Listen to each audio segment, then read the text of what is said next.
Ito na ang boses galing sa isang puso.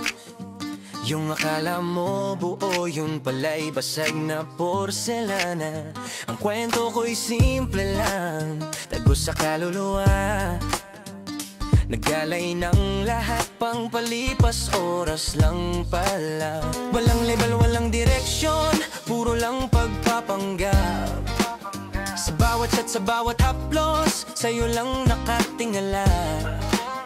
Pero di mo nakita ang totoong halaga. Para sa'yo, isa lang akong di importanteng eksena. Fake love ang tawag dyan, sakit ang binayaran. Pero walang forever sa playtime mong walang hanggan. Nakatali sa tanong, bakit ako nagkulang? Hanggang sa napagtanto, walang kulang. Sadyang wala kang alam. Pangpalipas oras, yan ang tingin mo sa akin. Well, mali ka boss, ako ang bida sa sarili kong pelikula.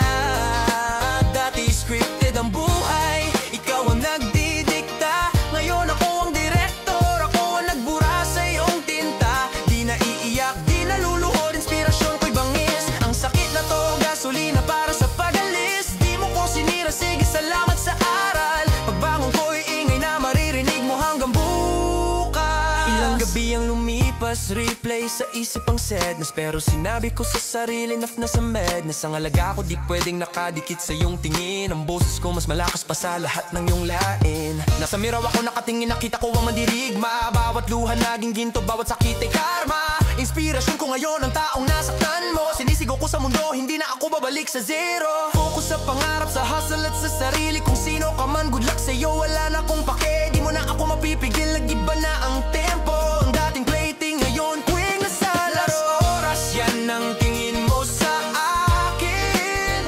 Well, mali ka boss, ako ang bida sa sarili kong pelikula. Dati scripted ang buhay, ikaw ang nagdidikta. Ngayon ako ang direktor, ako ang nagbura sa iyong tinta. Di naiiyak, di naluluhod, inspirasyon ko'y bangis. Ang sakit na to, gasolina para sa pagalis. Di mo ko sinira, sige salamat sa aral. Pagbangon ko'y ingay na maririnig mo hanggang bukas. Salamat sa'yo, dahil sa'yo nalaman ko kung gaano ako katatag. Yung sinayang mong oras, ibabalik ko ng doble. Yung sakit na yan, nasa likod ko na yan. Pangpalipas oras, hindi ako ang bagong oras. Sa aking oras. Yeah, the comeback. Pangpalipas oras, nope, I'm the main event. Peace out.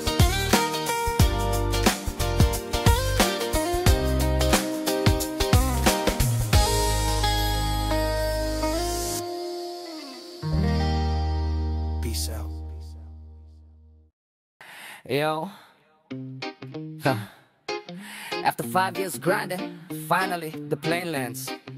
Teka, bakit parang familiar ang amoy? Di ba dapat lechon? Manok at indomie, that's the OFW loop. Sa disyerto, sa dagat, yan ang pambato sa grupo. Nagsakripisyo, nag-ipon, barya-barya, inipon ko. Pag-uwi ko, akala ko buffet, pero ba't ito? Isang buong manok at noodles na sachet. Welcome to the Pinas, pero manok at indomie pa rin, pre. 5 taon sa Qatar, nagpapawi sa init. Ang kita ko sa isang buwan, di mo kayang isinipit. Sa video ko, laging angat noo, laging nakangiti. Pero ang totoo, piga-piga na parang washing machine. Pangarap ko'y magnegosyo, magtayo ng McDo sa amin, para di na maulit ang almusal na may indomie na mainit. Namiss ko ang bahay adobo, sinigang na maasim. Sabi ko sa sarili, uuwi ako, kainin ko ang di ko inabot sa amin. So I step off the plane, feeling like a boss. Yakap kay nanay, yakap kay tatay, but something's amiss. Tiningnan ko ang lamesa, ang plato ko may laman. Manok na pinirito, katabi sikat na noodles na kulay kahelman. Parang Groundhog Day, inulit lang ang eksena ko sa Middle East. Manok kaping domik, manok at taniulub. Sa disyerto, sa dagat, yan ang pambato sa grupo. Nagsa sakripisyo. Nag-ipon, barya-barya, inipon ko. Pag-uwi ko, akala ko buffet, pero ba't ito? Isang buong manok at noodles na sachet. Welcome to the Pinas, pero manok at Indomie pa rin, pre. Nagtrabaho sa Hong Kong, nag-alaga sa bata. Para sa mga anak ko, walang sawang pagsasamba. Gabi-gabi, Indomie na may itlog ang dina. Kasi ang budget di pwedeng masira. Nung sinabi kong uuwi, ang sabi ni mama handa. Nasa isip ko crispy pata o kaya pansit malabo na bongga. Pagdating sa bahay, ang sarap sa pakiramdam. Hinalilikan ng mga bata, parang gusto kong umiyak na bigla. Pero napansin ko sa mesa, ang centerpiece ang bida. Isang malaking plato ng manok na may sukat paminta. Tinanong ko si nanay, ma, wala bang lechon? Sabi niya, anak, galing ka sa ibang bansa, baka di mo na gusto yun. Ang manok at Indomie, yan ang comfort food nyo dyan dayan. Kaya ito ang pinakamaganda naming handa para sa iyong pagdating na Ismail, kasi totoo. Hindi pala sa presyo, hindi sa kung gaano kasosyalan. Ang pagmamahal, di sinusukat sa dami ng handang nakalatag. Kahit pa manok at Indomie, basta't kasabay ko kayo. Mas masarap pa yan sa caviar na galing sa ibang dako. Ang init ng pamilya, yan ang tunay na luto. Salamat sa bawat subo, salamat sa bawat sakripisyo.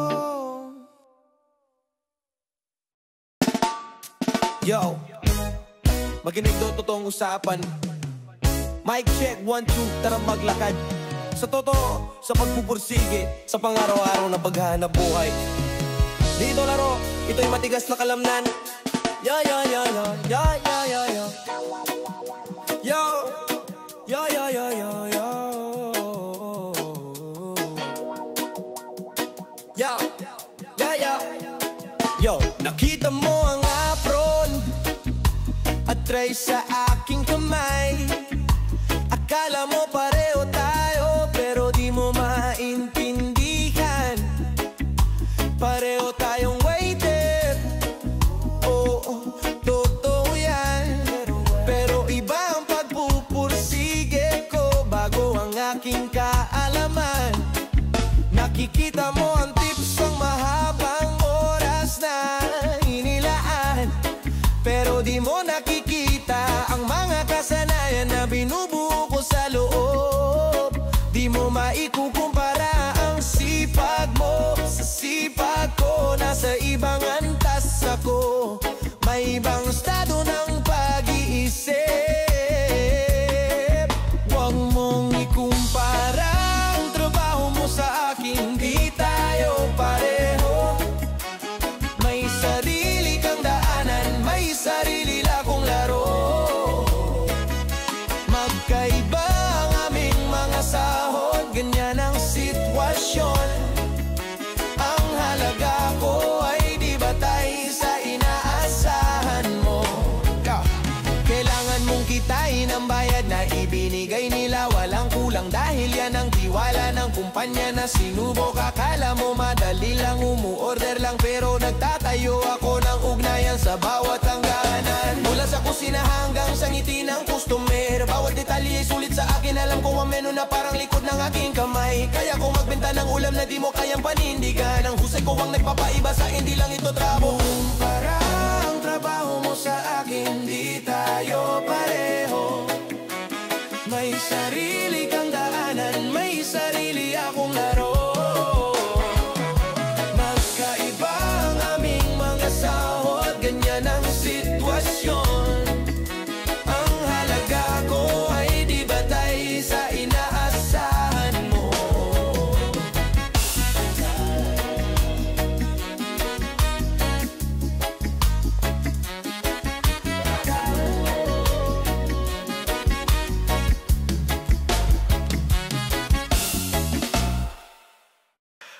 Aking kalsada, yan ang aking eskwela. Oh, bawat kanto may aral, hindi yan makukuha. Hawak ang mikropono, boses ko ang bala. Lupang tinatapakan niya ng aking dambana. Pinagmulan, pinagmulan, pinagmulan, pinagmulan, pinagmulan, pinagmulan.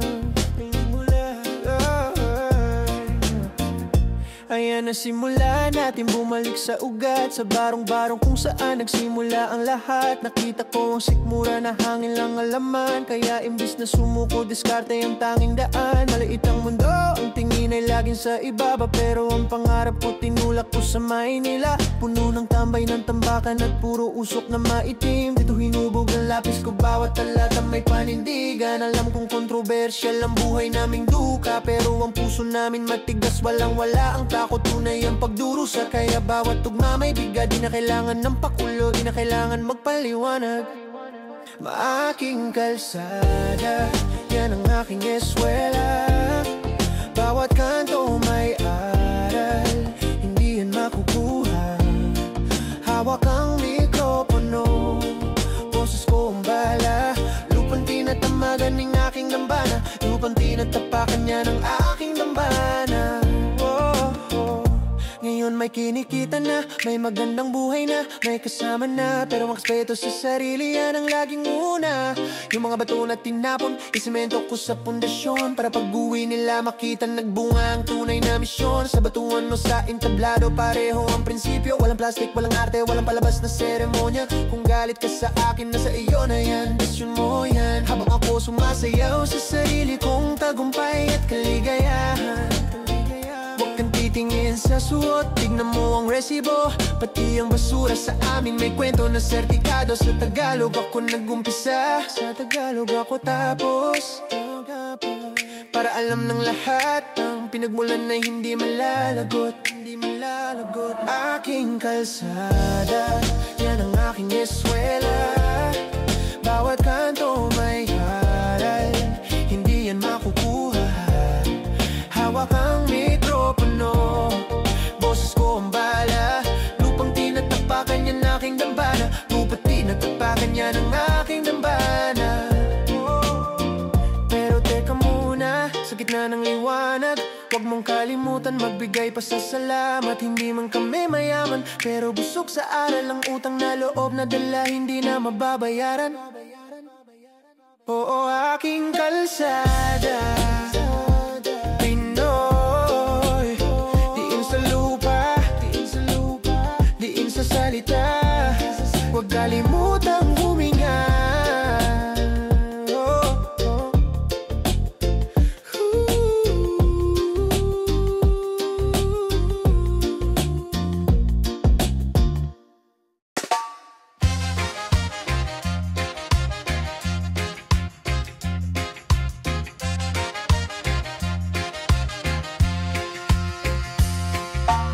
Parehong araw, pareho ang hangin.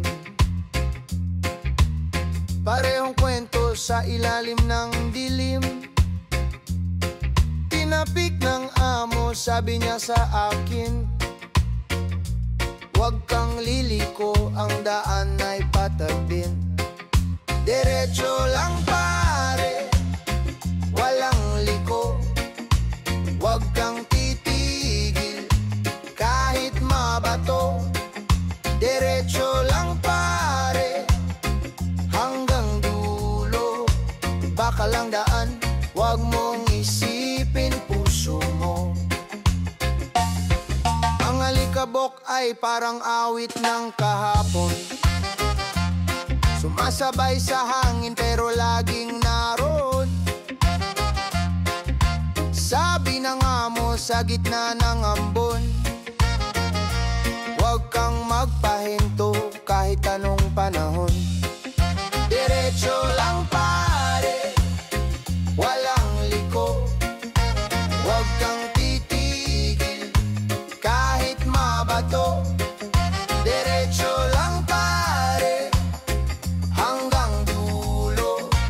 Baka lang daan, huwag mong isipin puso mo.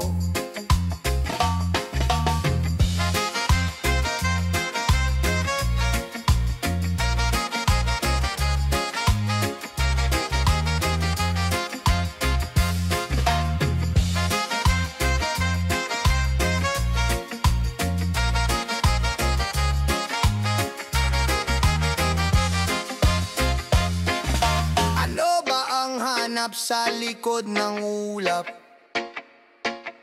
Sa bawat hakbang ay may bagong pangarap. Pero sabi niya wag masyadong magtanong, basta lakad lang sa daan ng bakal na konkreto. Diretso lang pare, walang liko. Wag kang titigil kahit mabato. Diretso lang pare, hanggang dulo. Bakal ang daan, wag mong isipin puso mo.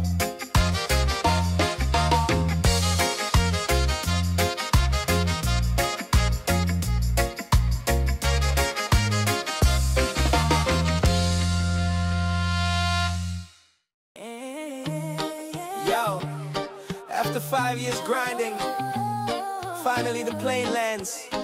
Teka, bakit parang familiar ang amoy? Di ba dapat lechon? Yo. Manok at Indomie, that's the OFW look. Sa disyerto, sa dagat, yan ang pambatos sa grupo. No, nagsakripisyo, nag-ipon, barya-barya inipon ko. Pag-uwi ko, akala ko buffet, pero ba't ito? Isang buong manok at noodles na sachet. Welcome to the Pinas, pero manok at Indomie pa rin, pre. 5 taon sa Qatar, nagpapawis sa init. Ang kita ko sa isang buwan, di mo kayang isinipit. Sa video ko, laging angat noo, laging nakangiti. Pero ang anto o piga-piga na parang washing machine. Pangarap ko'y magnegosyo, magtayo na McDo sa amin, para di na maulit ang almusal na may Indomie na mainit. Namiss ko ang bahay, adobo, sinigang na maaasim. Sabi ko sa sarili, uwi ako, kakainin ko ang di ko inabot sa amin. So basta pagka-plane, feeling like a boss. Yakap kay nanay, yakap kay tatay, but something's amiss. Tinignan ko walang mesa, ang plato ko may laman. Manok na pinirito katabi, sikat na noodles na kulay kahelman. Parang Groundhog Day, inulit lang ang eksena ko sa Middle East.